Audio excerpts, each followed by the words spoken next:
자, 여기 기존의 슬라이드 바를 바꿨는데요. 슬라이드 바가 잘못 와가지고 지금 새로 다시 교체를 해야 돼요. 근데 지금 이게 새로운 슬라이드 바인데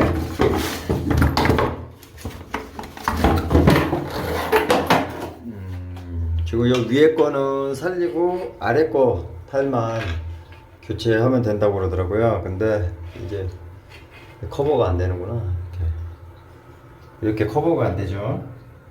그래서 지금 이 아랫장 타일을 뜯어야 되는데 문제는 이 아랫장에 지금 이렇게 코너 선반도 같이 연결돼 있고, 그리고 이게 붙인 지 며칠 지났어요. 그래서 타일 자체가 짱짱하게 굳어 있는데 여기도 이제 약점은 있을 거 아닙니까? 지금 이쪽 부분은 조금 약한데, 요거는 이제 흡착기 같은 거는 작업이 안 돼요. 왜냐면 지금 이렇게 우들두들해서 이 타일들은 흡착기로 작업을 할 수가 없습니다. 그래서 이제 요 칼로 매질을 다 긁어내고 이제 조금씩 깨서 이제 테이핑을 해서 뜯어내서 이제 이렇게 작업할 예정이고요. 작업하면서 이런 데 손상이 갈 수 있으니까 이제 보양 작업을 하고 작업을 해야 될 것 같습니다. 자, 이제 요 타일 잘 보시고요. 이제 새로 교체할 겁니다.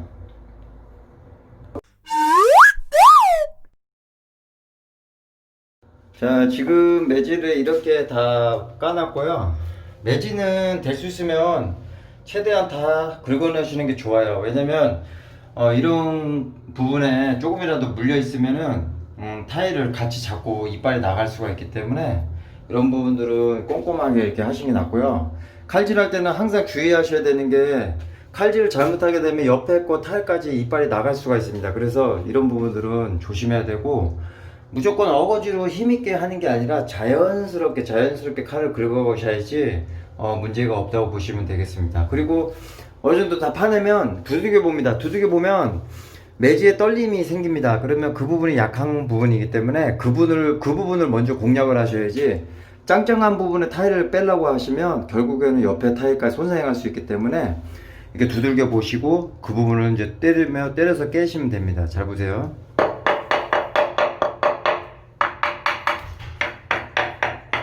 다른 부분들은 타일이 단단하고 이 부분이 좀 약하거든요. 이 부분을 공략하면 될 것 같습니다.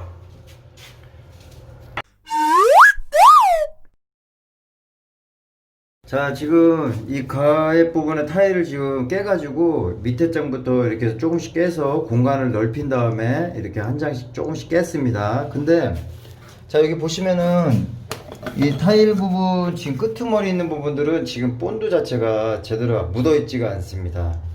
자, 여기도 끄트머리 부분이 이렇게 묻어 있지 않고, 이 타일도 지금 이렇게 묻어 있지 않고, 이 부분이거든요. 밑이가 이 부분 묻어 있지도 않고, 그 다음에 이 타일도 지금 이런 식으로 제대로 묻어 있지가 않습니다. 자, 이게 무슨 말이냐면, 진짜 밥을 제대로 줘서 작업을 하면 이 끄트머리가 이렇게 이런 소리가 안 납니다. 이렇게 빈 소리가 안 나요. 중간 부분들은 대부분 이런 짱짱한 소리가 나지만 이 가생이 부분, 보통 이제 우리 끄트머리들은 이제 대부분 한바가 들어가지만 여기 온장도 마찬가지로 이 끄트머리는 꺾여 있는 부분이기 때문에 대부분 본드 밥을 제대로 안 주는 경우가 많아요. 그래서 타일 시공하신 분들은 이런 부분들을 꼼꼼하게 하셔야 되고요. 왜냐면 이 끄트머리 부분이 힘을 못 받으면 나중에 균열이나 이런 게 쉽게 갈 수가 있습니다. 그래서 작업하실 때 지금 보시면은 이 타일들 자체가 지금 밥이 아예 안 묻어 있잖아요. 지금 이렇게 되면은 당연히 코너 쪽은 약할 수밖에 없어요. 그래서 밥을 될 수 있으면 최대한 다 주시는 게 좋고, 그리고 타일은 될 수 있으면 90% 이상의 본드가 묻어야지만이 어느 정도 힘을 받아요. 근데 본드도 이제 벽체에 따라서 틀리지만 제대로 밥이 안 들어가면 당연히 타일이 쉽게 깨질 수가 있고, 시공하다 보면 당연히 손상이 갈 수가 있어요. 이런 부분들은 꼭 꼼꼼하게 보셔야 되고, 그리고 본드 자체는 지금 보시면 며칠이 지났는데 지금 아직도 안 굳습니다. 왜냐면 이게 오픈되어 있으면 마르지만 이 안에 들어가 있으면 마르기가 굉장히 힘들어요. 그리고 겨울철이나 이런 데는 찬 타일에다가 지금, 왜냐면 온도 자체가 그렇게 따뜻하지가 않기 때문에 양생이라는 게 빨리 되지가 않습니다. 그래서 이제 이런 부분에서 이제 냄새가, 홍어 냄새 같은 냄새가 이 배어 나온다고 보시면 돼요. 그래서 공사하고 나서 보통 뭐 보름에서 한 달 이상이 냄새가 가는 경우도 있어요. 상황에 따라서. 그러니까 이런 부분들은 잘 아시고요. 제가 그 전에 영상 하나 올렸는데 본드를 빨리 말리는 방법은 여러 가지예요. 근데 당연히 온도가 올라가면 따뜻하면은 욕실 따뜻하면 당연히 금방 말라요. 근데 그렇지 않는 집이 대부분 많기 때문에 그런 부분들은 잘 알아서 이제 하셔야 되는 거고요. 그리고 지금 제가 여기 이제 아직 다 뜯지를 않았지만 아마 다 뜯으면서 아마 또 상태를 중간중간 제가 보고해 드릴게요. 한번 보십시오.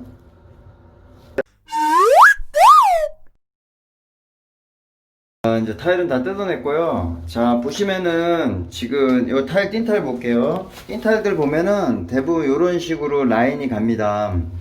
보통 이제 일반적인 이제 타일 시공법은 이런 식으로 이제 자국이 나는 거고요.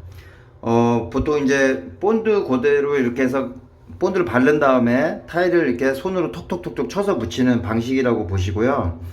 원래 이제 저 같은 경우는 이 타일을 붙일 때 이제 접착력을 등대하기 위해서 저는 이제 이렇게 가볍게 톡톡해서 면을 맞추기보다는 될 수 있으면 저는 때려 박는 편입니다. 그래서 문지르면서 때려 박는데 그러면은 본드 자체에 이런 결이 생기는 게 아니라 이게 번집니다. 번져 가지고 이 지금 이 빈 부분까지 이제 본드가 이렇게 본드가 붙는다고 보시면 돼요. 이러면서 저는 접착을 시켜요. 왜냐면 제가 이제 붙이면서 이제 띄워봅니다. 띄워보면은 이제 이런 식으로 이제 번져 있는 거를 많이 봐요. 그래서 보통 타일 하신 분들은 이런 식으로 이제 보통 작업을 하시는데요. 이 본드가 생각보다 금방 붙지가 않아요. 지금 여기는 기존의 미장벽에다가 이제 본드로 작업을 한 그 현장입니다. 원래 신축 아파트부터. 근데 벽체에서 수분을 빨아버리기 때문에 이 본드 자체가 벽 타일의 수분만 먹고 거의 제대로 붙어 있지 않아요. 그래서 자국만 나 있고 본드도 옛날에 되게 얇게 발라서 짱짱한 집이 거의 없습니다. 그래서 철거를 해갖고 시공을 하는 편인데 보통 이제 작업을 할 때 정말 짱짱한 타일은 제가 전해드리겠지만 제대로만 이렇게 눌러가지고 압착을 시키면 정말 돌소리가 난다는 게 그게 며칠 안에 가능합니다. 하루만 해도 가능해요. 근데 이제 보통 그렇게 해서 시공을 하기에는 생각보다 힘들어요. 그래서 보통 일반적인 시공법은 이렇게 많이 되어 있고요. 요즘에 이제 타일 작업할 때 이제 쿠삽이라고 보통 우리 얘기하는데 줄눈에 이제 이러면서 이제 타일을 붙이시잖아요. 그거 대부분 보면은 대부분 이렇게 눌러서 시공하는 방식이 많아요. 그래서 그런 경우는 모르겠어요. 그 상황에 따라서 어떻게 시공하냐에 따라 다르겠지만 제대로 이제 시공이 안 되고 나중에 떨어질 확률이 있는 시공법도 많아요. 그래서 일하신 분들이 뭐 잘 알아서 하겠지만 어떤 일이든 잘 알고 그 원리를 이해하면서 일을 해야 되지 그냥 남들이 한다고 해서 똑같이 흉내낸다고 되는 거 절대 아닙니다. 그렇게 하시면은 당연히 하자가 날 수밖에 없는 거고요.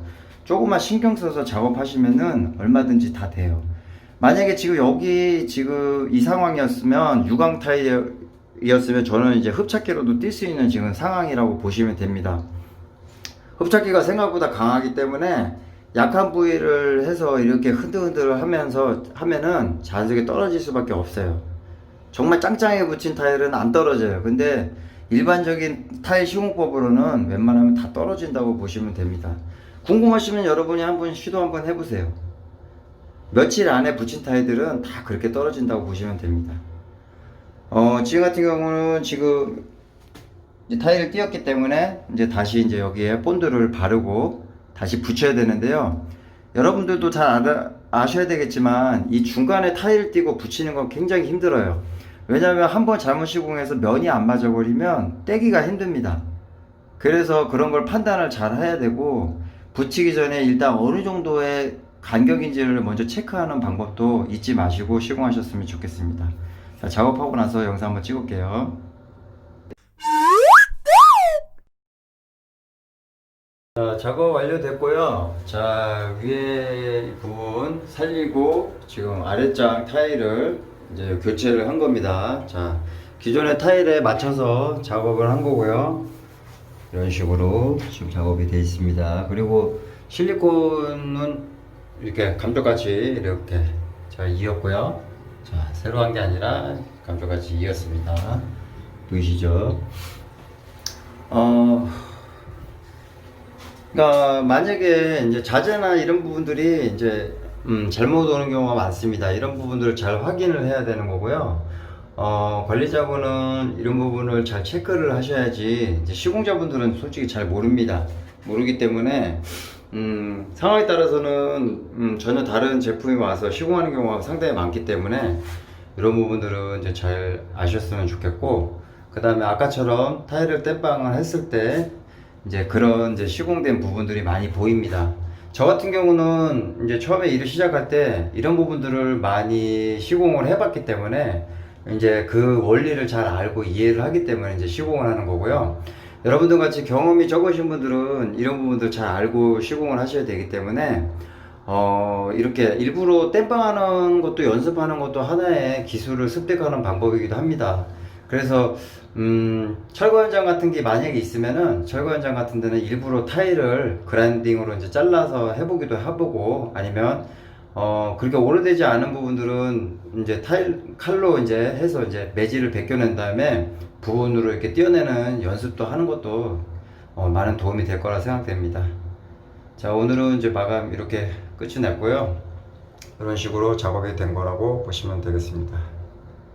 자, 이상이었습니다.